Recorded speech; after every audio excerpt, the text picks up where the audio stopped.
Shalom saudara, senang menyapa Anda kembali. Apa kabarnya?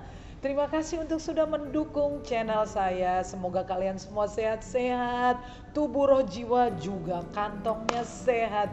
Nah, hari ini saya hadir dengan bintang tamu saya, Pak Pendeta Freddy. Shalom Bapak, apa kabar? Ya, shalom. Baik, Ya. Bu. Puji Oke, Tuhan. tadi saya mengatakan kepada beliau, tolong copot maskernya dong, buat biar gantengnya kelihatan. Kelihatan kan, ini Pak Pendeta masih muda. Saya jadi ingat waktu saya pertama kali masuk dalam pelayanan, kira-kira ya lebih muda dikit dari Bapak. Tapi jangan ada yang naksir, sudah punya istri ya. Bapak ngomong-ngomong, Bapak pelayanannya di mana ini? Saya melayani sebagai rohaniawan di Gereja Isa Al-Masih Muktiharjo, Semarang. Muktiharjo, Semarang. Ya. Jadi dulu kakek saya adalah gembala di sana. Jadi saya rencananya adalah yang akan menggembalakan di gereja tersebut. Iya. Ya. Oke. Sudah berapa lama Bapak? Kalau masuk di Gereja Isa Al-Masih Muktiharjo sendiri baru 1 tahun 4 bulan. Ya, tapi sebelumnya sudah sempat melayani juga. Sudah melayani, sudah gembala juga. Sudah menggembalakan juga ya. Juga. Oke, saya senang bertemu dengan Bapak, tapi hari ini kami fokus karena saya mendengar berita Bapak itu pernah mengalami sakit yang berbahaya. Sakit itu namanya gangguan kelainan jantung ya, aritmia gitu ya. Dan Bapak sempat dioperasi 2 kali. Aritmia itu apa Bapak? Iya, jadi aritmia itu adalah gangguan irama jantung yang harusnya normalnya itu 60 sampai 80. Tetapi saya sendiri itu kecepatannya sampai 140 per menit. Jadi seperti orang berlari begitu. Waduh. Dalam kondisi diam tidak beraktivitas, tiba-tiba ada serangan gitu. Lalu deg-degan gitu. Deg-degan. Efeknya kemudian apa Pak kalau terjadi? Ya tentu seperti orang berlari, jadi capek, badan langsung panas dan istilahnya keringat dingin. Keringat dingin. Iya. Ada ketakutan nggak? Kalau ketakutan sebetulnya tidak. Tidak ada. Ya, tetapi karena jantungnya berdebar terus dan tidak bisa berhenti kan lama-lama takut dalam arti kok nggak berhenti kecepatan detak jantungnya seperti itu. Berapa sering Pak Bapak mengalami itu? Tidak terlalu sering, tetapi begitu dia kambuh itu harus dibawa ke rumah sakit karena tidak bisa berhenti detak jantung. Sampai harus dilarikan ke rumah sakit. Terus diagnosa dokter apa? Ya, diagnosa dokter adalah gangguan aritmia irama jantung. Aritmia irama jantung. Iya. Lalu solusinya apa? Solusinya kalau dari dokter itu ada 2. Yang satu adalah pengobatan. Pengobatan itu supaya kita bisa lama-kelamaan itu detak jantungnya normal. Tetapi kalau pengobatan itu tidak bisa dilakukan dan tetap detak jantungnya adalah terus-menerus, lalu kita dari dokter lakukan ablasi. Jadi, ablasi itu apa Pak? Ablasi itu memutus jaringan kelistrikan di dalam jantung supaya bagian yang membuat deg-degan itu tidak lagi kumat gitu. Oh, jadi ada yang diputus gitu ya? Iya. Ada alirannya ya? Ada alirannya. Lalu diputus. Iya. Oke. Jadi kemudian Bapak sempat menjalani pengobatan? Iya, saya pengobatan itu di Februari 2019.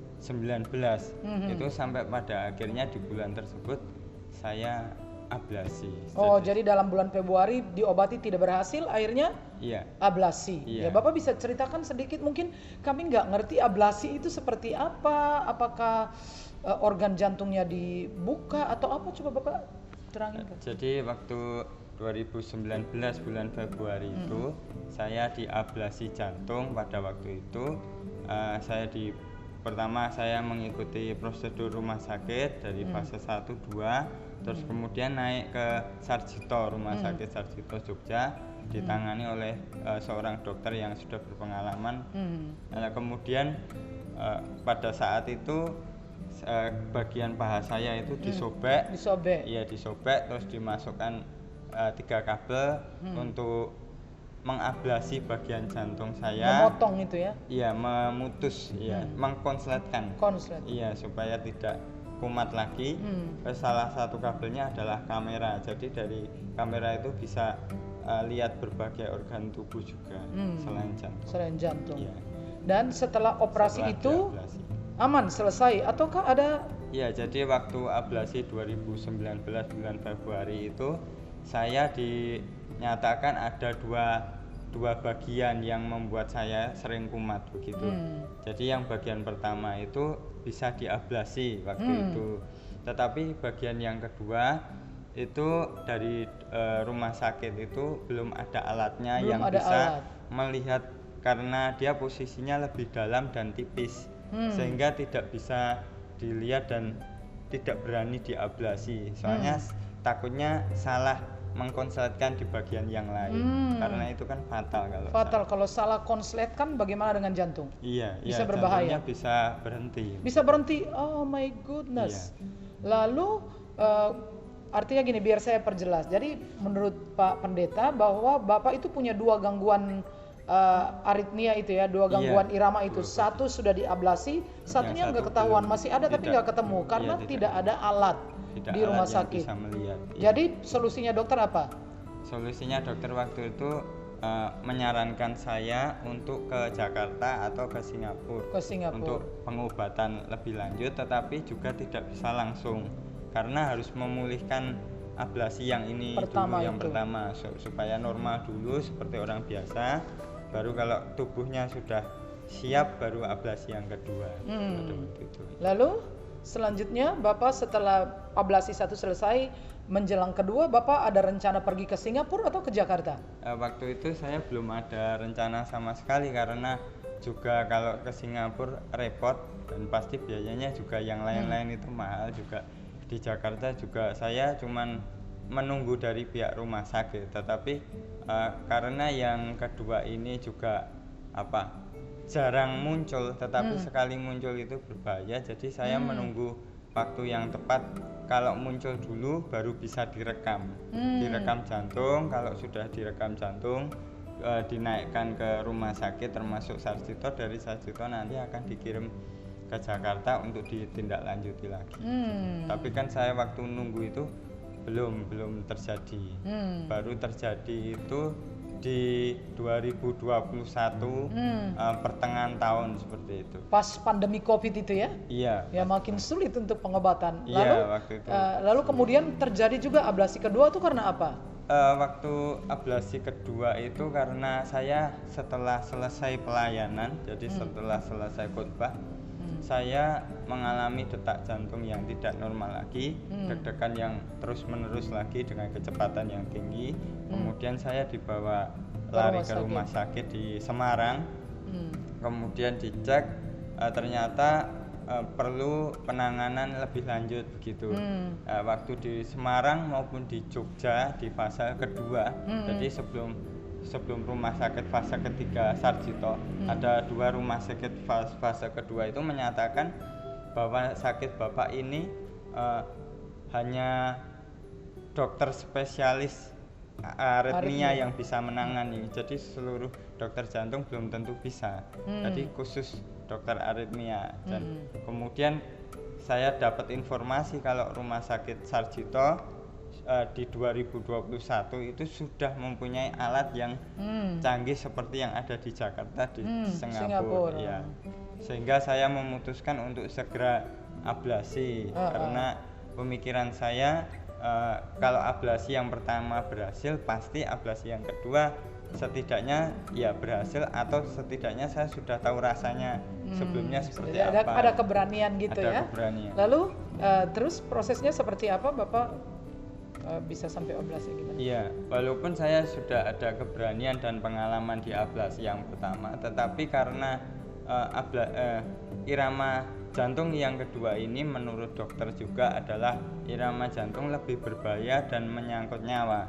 Jadi kalau yang pertama itu tidak menyangkut nyawa, kalau yang kedua itu justru bisa membahayakan nyawa, sangat berbahaya. Sehingga saya ada rasa ketakutan pada waktu itu. Ya terus terang saya sendiri down waktu itu, sampai mau setiap pelayanan ke Semarang saya harus berhati-hati sekali dan rutin berusaha minum obat supaya tidak kumat di tengah jalan begitu. Tapi kemudian saya kenal oleh seorang sahabat saya, seorang hamba Tuhan juga. Dia setiap pagi jam 4 pagi selalu berdoa, menelpon saya, Menelpon dan ya, berdoa. menelpon dan mendoakan saya setiap pagi, sehingga saya mendapatkan suatu semangat begitu. Jadi saya semangat kembali. Kalau misalnya Tuhan memang menghendaki saya terus melayani, pasti saya sembuh. Dan kemudian saya putuskan untuk ablasi yang kedua. Jadi pas momen Bapak Freddy mau diablasi, ada apa yang terjadi? Maksudnya apakah memang dokter menemukan ataukah apa prosesnya seperti apa, Pak? Jadi waktu ablasi yang kedua itu seperti yang di pertama itu, saya masuk ruangan tindakan, kemudian sudah dipakai seluruh alatnya, saya juga sudah dibius sedemikian rupa sampai bius total ya? Bius lokal, tetapi biusnya itu dosisnya tinggi gitu, supaya tidak merasakan terlalu sakit ya. Kemudian saya dicari melalui ya seperti itu, paha disobek, kemudian dimasukkan kabel, dan kemudian dari kamera yang sudah canggih itu dicari posisi di mana letak dari apa yang konslet tadi, yang apa yang mengganggu tadi. Tetapi setelah kurang lebih 2 jam dokter itu tidak menemukan. Jadi setelah sudah disuntik injeksi dan lain sebagainya supaya detak jantung yang normal itu muncul, tetapi tidak muncul sama sekali. Yang abnormal. Iya, padahal segala macam obat itu sudah dimasukkan dalam tubuh supaya memunculkan yang tidak normal itu. Ya, tapi tidak muncul. Lalu menurut Bapak kesimpulan dokter apa? Ya, setelah tidak muncul, kemudian operasi itu diselesaikan. Kemudian saya mendapatkan hasil dari dokter, dari rumah sakit. Setelah saya baca bahwasanya bukan cuma jantung saya, tetapi seluruh organ tubuh saya itu normal. Jadi tampak normal. Jadi tidak ada sakit penyakit sama sekali. Nah, luar biasa bukan ya? Amazing. Nah, menurut Bapak sebetulnya Bapak itu mengalami mujizat itu tuh karena apa? Karena peralatan itu yang dimasukkan ke atau karena sesuatu yang lain gitu? Iya, saya percaya Tuhan yang menyembuhkan. Yang menyembuhkan. Iya, jadi ketika teman saya yang hamba Tuhan dengan saya ini sepakat untuk berdoa meminta kesembuhan bagi saya. Jadi saya percaya dulu untuk pasti saya sembuh. Amin. Sehingga seandainya harus istilahnya itu melalui medis, Tuhan akan memakai medis untuk menyembuhkan saya. Tetapi ternyata Tuhan membuktikan bahwa Dia menyembuhkan saya sebelum ablasi itu. Wow, saya merinding. Gila, merinding aku. Jadi sebelum proses ablasi itu ternyata Tuhan sudah menjamah Bapak. Iya. Sehingga dokter menemukan bukan saja jantung yang normal, tetapi seluruh organ yang tertangkap kamera normal. Karena Selamat kan Pak. harus dicek semuanya. Cek semua ya. Diablasi. Luar biasa. Jadi setelah itu ada jarak waktu berapa lama sampai sekarang? 2021 bulan November, sekarang 2022 bulan Mei ya. Jadi ya sudah setengah tahunan ya. Bagaimana perasaan Bapak? Maksudnya tuh masih duduk-duduk itu lagi nggak? Tidak. Jadi waktu saya keluar dari rumah sakit itu bahkan dokter bilang begini, sudah tidak perlu minum obat apa-apa lagi karena tidak ditemukan penyakitnya. Luar Jadi biasa. saya sampai hari ini pun tidak ada keluhan dan tidak minum obat. Iya.